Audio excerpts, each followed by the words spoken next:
ರಾಮನಗರ ನಗರಸಭೆಯನ್ನು ಒಂದು ಆದಾಯ ಮೂಲವನ್ನು ರೂಢಿಸಬೇಕು ಅನ್ನೋ ಉದ್ದೇಶದಿಂದ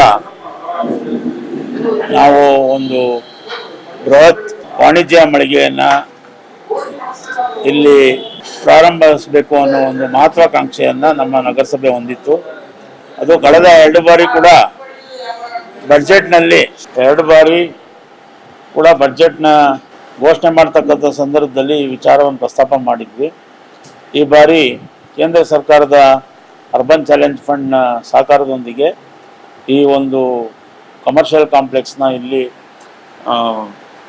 ಪ್ರಾರಂಭ ಮಾಡಲಿಕ್ಕೆ ಅಥವಾ ಅದನ್ನ ಕಟ್ಟಡ ನಿರ್ಮಾಣ ಮಾಡಲಿಕ್ಕೆ ಅದರ ಮುಖಾಂತರ ರಾಮನಗರದ ನಗರಸಭೆಯ ಸಂಪನ್ಮೂಲ ಕ್ರೋಢೀಕರಿಸೋದಕ್ಕೆ ಒಂದು ಆದಾಯ ಹೆಚ್ಚು ಮಾಡಿಕೊಳ್ಳೋದಕ್ಕೆ ಒಂದು ಪ್ರಯತ್ನವನ್ನು ಮಾಡಿದ್ದೇವೆ.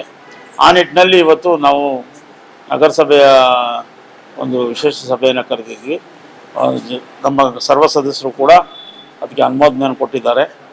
ಮತ್ತು ಈ ಮಳೆಗಾಲ ಬರ್ತಾ ಇರೋದ್ರಿಂದ ಮಳೆಗಾಲ ಬರೋದಕ್ಕೆ ಮುಂಚೆ ಎಲ್ಲೆಲ್ಲಿ ಶಿಲ್ಟ್ ಏನಿದೆ ಹೂಳು ಮೋರಿಗಳು ಅದು ಏನಾದ್ರು ಹೂಳಿದ್ರೆ ಅದಕ್ಕೆ ತುರ್ತಾಗಿ ಕಾಮಗಾರಿಗಳು ತಗೊಳ್ಳೋದಕ್ಕೆ ಒಂದು ಅನುಮೋದನೆ ತೊಗೊಂಡಿದ್ದೀವಿ.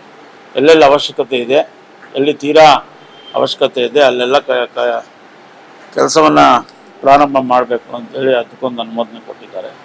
ಮತ್ತು ಜೊತೆಗೆ ಕೆಲವು ನಾವು ತುರ್ತು ಕಾಮಗಾರಿಗಳು UGD ಮತ್ತು ಇನ್ನು ಕೆಲವು ಕಾಮಗಾರಿಗಳನ್ನು ತ್ವರಿತಗತಿಯಲ್ಲಿ ಮಾಡಬೇಕಾಗಿರೋದ್ರಿಂದ ನಾವು ಕೈಗೆತ್ತಿಕೊಂಡಿದ್ವಿ. ಘಟನೋತ್ತರ ಮಂಜೂರಾತಿ ನಿರೀಕ್ಷೆ ಮೇರೆಗೆ ಅದನ್ನು ಕೂಡ ಸಭೆಗೆ ಬಂದು ಅಪ್ರೂವಲ್ ತಗೊಂಡ್ವಿ. ಕರುನಾಡು ಟೈಮ್ಸ್ ಚಾನೆಲ್ನಲ್ಲಿ ಸುದ್ದಿ ಮತ್ತು ಜಾಹೀರಾತು ನೀಡಲು ಈ ನಂಬರ್ಗೆ ಕರೆ ಮಾಡಿ.